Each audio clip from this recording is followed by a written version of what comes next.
shtetit për të fituar simpatin dhe paramendo, pavarësisht se ndashta tingëlloj pak një njanshëm, por paramendoj edhe 4 vite udhëheqje të tillë të njëjtë të fitohet edhe një mandat për Vjosa Osmanin me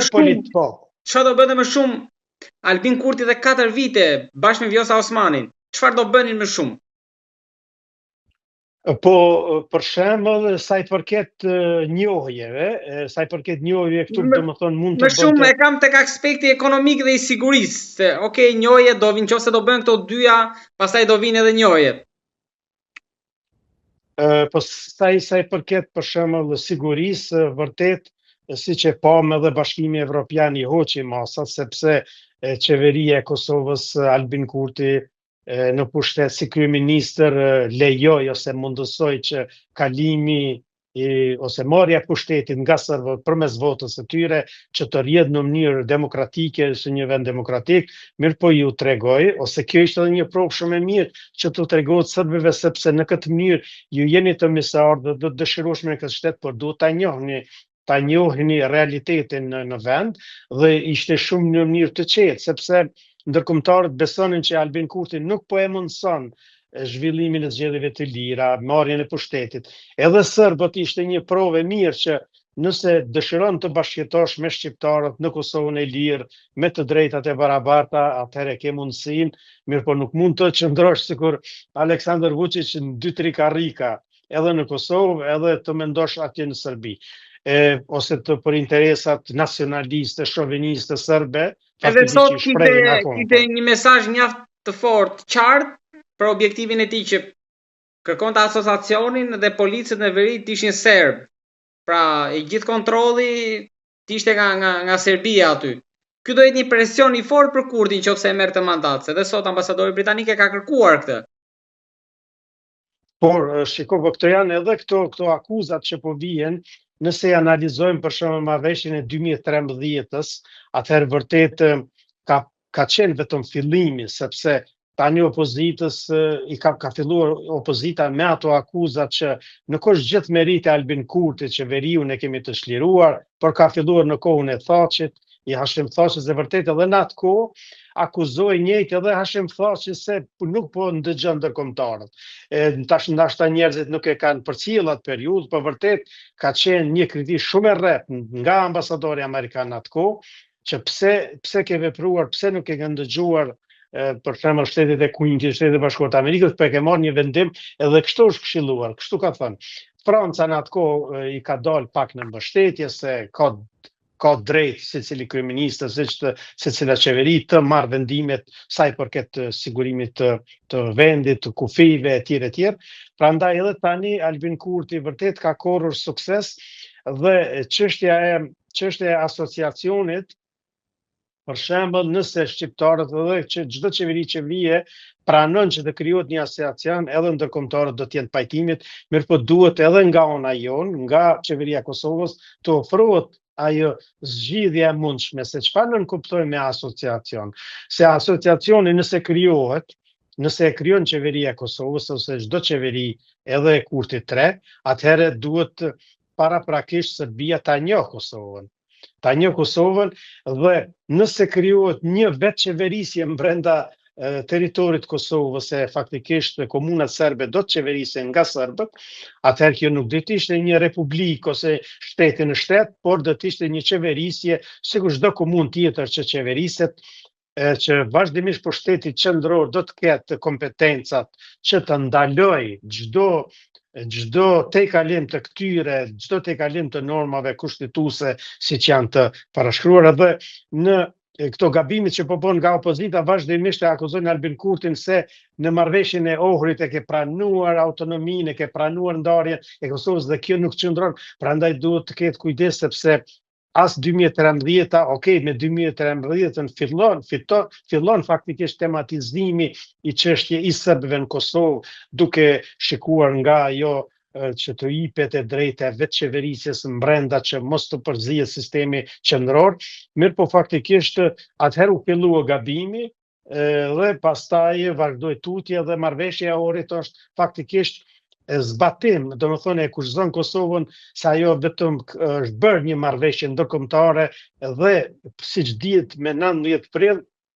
pasaj datës edhe Kuvendi i Kosovës në atë kohë për kundërshtimit të vetëvendosjes u miratua në Kuvendin e Kosovës, ajo faktikisht hyri në fuqi. Dhe tani edhe marrëveshja e Ohrit është një konkretizim ose një përkushtim për ta zbatuar këtë marrëveshje veçqeverisjen e serbëve. Po kjo periudhë mëson edhe serbët që vërtet të orientohen në integrimin e tyre brenda Kosovës dhe Kosova tani ka një imazh më të mirë, ka treguar ka dhënë prova të dobishme dhe të rëndësishme se është e përkushtuar ta ketë një shtet të qytetarëve të saj, pavarësisht gjuhës, duhet edhe shqiptarët të mësojnë që serbët pse jo ta përdorin në çështje private edhe aty ku lejohet me ligj flamuri simbolit e tyre ta kultivojnë gjuhën, pse jo edhe mirë po ndoshta duhet një konfirmim ose duhet një më tepër një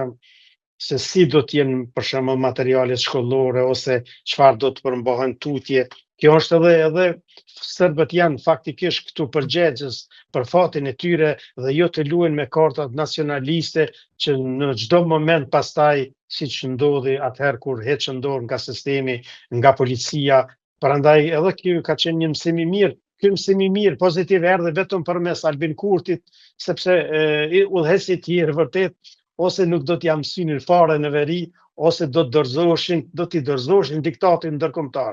Se ndërkombëtarët vërtet është mirë, thot Albin Kurti, nuk mund të vendosin vazhdimisht për fatin e shqiptarëve të Kosovës, sepse kornizat kushtetuese janë. Atë ne vetëm duhet t'i zbatojmë, për t'i zbatuar nuk duhet edhe të jemi shumë pasiv që vazhdimisht të na diktohet kjo politika se si duhet të sillemi ne me komunat, me qeverisjen lokale e tjera.